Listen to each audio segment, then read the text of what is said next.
स्मृति ईरानी की बात नहीं है, बबीता फोगाट जो खुद एक खिलाड़ी हैं, जो खुद एक रेसलर हैं, वो भी भारतीय जनता पार्टी का हिस्सा बन चुकी हैं। इसलिए ये महिलाएं हमारी आदर्श नहीं हैं, ये नहीं आएंगी, क्योंकि जो व्यक्ति अपने स्वार्थ से प्रेरित होकर कुछ काम करता है, उसके लिए जनता का स्वार्थ, देश की 99% जो आबादी है, छात्र, नौजवान, किसान, महिलाएं, उनके दिल में जिनके लिए दर्द नहीं है, वो चाहे किसी भी पार्टी में हो, चाहे वो बीजेपी में हो, चाहे कांग्रेस में हो, वो इस देश की जनता का आदर्श नहीं हो सकती हैं। हमारा आदर्श सावित्रीबाई फुले जैसी महिलाएं हैं, जो किसी पार्टी की मंत्री नहीं थी, जो किसी की एमपी नहीं थी, लेकिन उन्होंने देश की महिलाओं के लिए काम किया। इसीलिए हमारा आदर्श सावित्रीबाई फुले जैसी महिलाएं हैं, ना कि जो राजनीति में आज महिलाएं हैं वो। देखिए, हालात ही ऐसे पैदा हो गए हैं कि सबको सड़क पर आना पड़ रहा है, और जब हालात ऐसे हो गए हैं कि देश की जो पहलवान हैं, जो हमारे देश के लिए मेडल लेकर आती हैं, देश का सम्मान बढ़ाती हैं पूरे विश्व में, वही जब सड़कों पर बैठकर आंसू बहा रही हैं, कितनी असहाय महसूस कर रही हैं, तो वो हालत आप समझ सकते हैं कि जो महिलाएं घरों में हैं उनकी क्या हालत होगी। ये पूरे देश का जायजा एक सेकंड में लगाया जा सकता है। लेकिन ये तो नारा देती है सरकार की, बेटी बचाओ बेटी पढ़ाओ। बेटी बचाओ बेटी पढ़ाओ का नारा दे रही हैं, और उस नारे का जो प्रमाण है वो भी दिख रहा है आपको। उस नारे की जो कितनी सच्चाई है उसका प्रमाण साफ साफ नज़र आ रहा है कि जो लड़कियां देश को, देश के सम्मान को बचाती हैं, जो देश को देश का नाम रोशन करती हैं, जो देश के नाम को बचाती हैं, आज वो खुद नहीं बच पा रही हैं। आज उन महिलाओं को जो कि रेसलर हैं, जो पहलवान हैं, जिनको ताकतवर बोला जाता है, हम भी अपनी बेटियों को शिक्षा देते हैं कि ताकतवर बनो, ताकि कोई तुम्हारे ऊपर अपराध करे, कोई तुम्हारे ऊपर शोषण करे तो उसको तुम एक थप्पड़ मारकर जो है वो सीधा कर सको। लेकिन आज हमारे रेसलर्स में इतनी हिम्मत नहीं है कि वो अपना बदला खुद ले सके। अपराधी इतने ज़्यादा मजबूत हैं, तो आप सोच सकते हैं कि हालत कहाँ तक पहुँच चुकी है। देखिए, आज अपराधियों को प्रशासन का, पुलिस का और राजनेताओं का इतना समर्थन मिला हुआ है कि वो बहुत ज़्यादा मजबूत हो चुके हैं। इसी वजह से 3 महीने हो गए, इतने संगीन आरोप लगाए गए हैं जो अपराधी हैं उनके ऊपर, कि 3 महीने तक उनको FIR तक उनके ऊपर दर्ज नहीं की गई है। तो ये तो उनकी मजबूती का प्रमाण है। मामला चाहे कहीं पर भी हो, मामला सबसे पहले ये है कि जांच होनी चाहिए। जो संगीन आरोप इन लड़कियों ने लगाए हैं, उसकी जांच क्यों नहीं हुई अभी तक। देखिए, ये कहने की बात कुछ और होती है।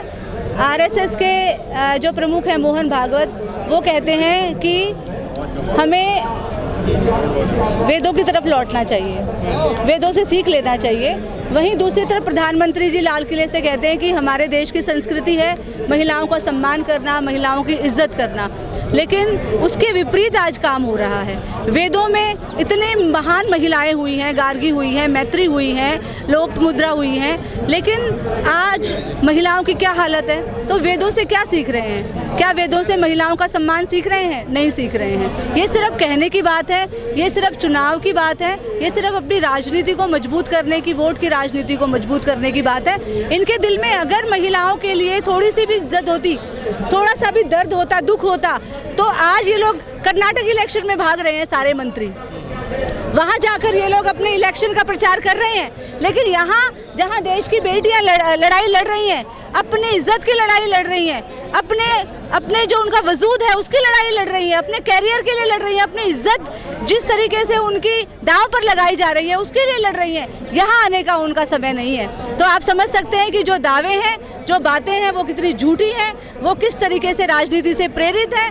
इनको देश की बेटियों से, महिलाओं से इनका कोई सरोकार नहीं है। बहुत ही असंवेदनशील है, चाहे वो मोदी है, चाहे योगी है, चाहे कितने भी बड़े नेता हैं, ये सभी महिलाओं पर होने वाले अपराधों के प्रति असंवेदनशील हो चुके हैं। इनका कोई लेना देना नहीं। तो क्यों साथ नहीं आ रहा है? यही तो दुख की बात है। हम भी यही सवाल पूछने आए हैं कि कहाँ हैं जब इस देश की बेटियां गोल्ड लेकर आती हैं, इस देश का नाम रोशन करती हैं, तो सब कहते हैं कि हमारा नाम ऊँचा किया है।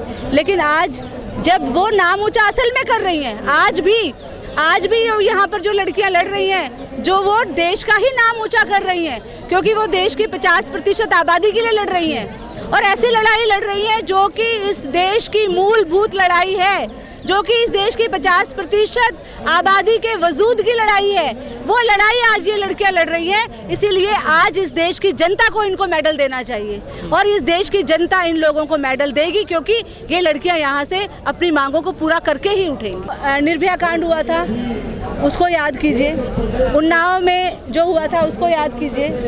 अभी उत्तर प्रदेश के अंदर किस तरीके से अपराध ही हो रहे हैं, बात ऐसी नहीं है। जो लड़कियां पीड़ित हैं उनको मारने की कोशिश की जा रही है, उनको जान से ख़त्म किया जा रहा है, उनके ऊपर हमले किए जा रहे हैं। तो ये लड़ाई भी उसी के साथ की लड़ाई है, ये कोई अपने उनसे अलग लड़ाई नहीं है। ये अब महिलाओं पर होने वाले अपराधों के खिलाफ लड़ाई है। ये अपने महिला होने के नाते जो अपनी सुरक्षा हमें मिलनी चाहिए वो सरकार देने में नाकाम है, ये उसकी लड़ाई है। खाप जो है वो आई हैं, इस आंदोलन में सपोर्ट कर रही हैं और हम तमाम जितनी भी खाप हैं हरियाणा में, उत्तर प्रदेश में, हम सभी से अपील करते हैं कि ये लड़ाई सबकी लड़ाई है, ये महिलाओं की लड़ाई नहीं है, ये इंसानियत की लड़ाई है। क्योंकि आज एक बेटी का पिता होने के नाते एक पुरुष भी सुरक्षित नहीं है, एक भाई भी सुरक्षित नहीं है, एक बेटा भी सुरक्षित नहीं है, पति भी सुरक्षित नहीं है। तो ये लड़ाई सिर्फ महिलाओं की नहीं है, ये मानवता की लड़ाई है। इस मानवता की लड़ाई में सबको शामिल होने की जरूरत है। लेकिन योगी जी तो बुलडोजर चला देते हैं आरोपियों के घर पे, क्यों कार्रवाई नहीं कर रहे? आवाज उठाते हैं उनके ऊपर बुलडोजर चलाते हैं। ये जो बुलडोजर की राजनीति है, ये इनकी पहचान है। देखिए, इतिहास हमारा गवाह है कि जो व्यक्ति जैसा होता है वो उसकी पहचान बन जाता है। गांधी जी थे, उनकी पहचान क्या थी? चरखा। चरखा क्या है? चरखा है उत्पादन का, निर्माण का सूचक है। लेकिन ये जो योगी और मोदी की सरकारें हैं, इनकी पहचान क्या है? बुलडोजर। क्योंकि बुलडोजर क्या है? बुलडोजर क्या है? वो विध्वंस का प्रतीक है। तो ये सरकारें विध्वंसक हैं। इनका प्रतीक जिनका बुलडोजर हो वो क्या कर सकती हैं वो सरकारें? कहते हैं अपराधियों पे चलाते हैं बस। ये मीडिया भरा हुआ है, कितने अपराधी बुलडोजर से मरे हैं और कितने मासूम बुलडोजर से बेघर हुए हैं। कितनों की खून पसीने की कमाई, पूरी जिंदगी की कमाई जो है वो पूरी चली गई है। ये पूरा मीडिया भरा हुआ है, अखबार भरे हुए हैं। ये देख लेना चाहिए योगी जी को ये बोलने से पहले। देखिए, हम खुद, हमारी बेटी भी स्पोर्ट्स में जाती है, हम खुद डरे हुए हैं। डर लग रहा है। एक डर है कि यही हश्र होगा क्या? स्पोर्ट्स इंसान इसलिए करता है कि उसमें मानसिक विकास होता है, शारीरिक विकास होता है। लेकिन आज वही स्पोर्ट्स के अंदर जब महिलाओं की ये हालत है तो कौन अपनी बेटियों को भेजना चाहेगा? एक डर का माहौल पैदा हो गया है सभी के अंदर।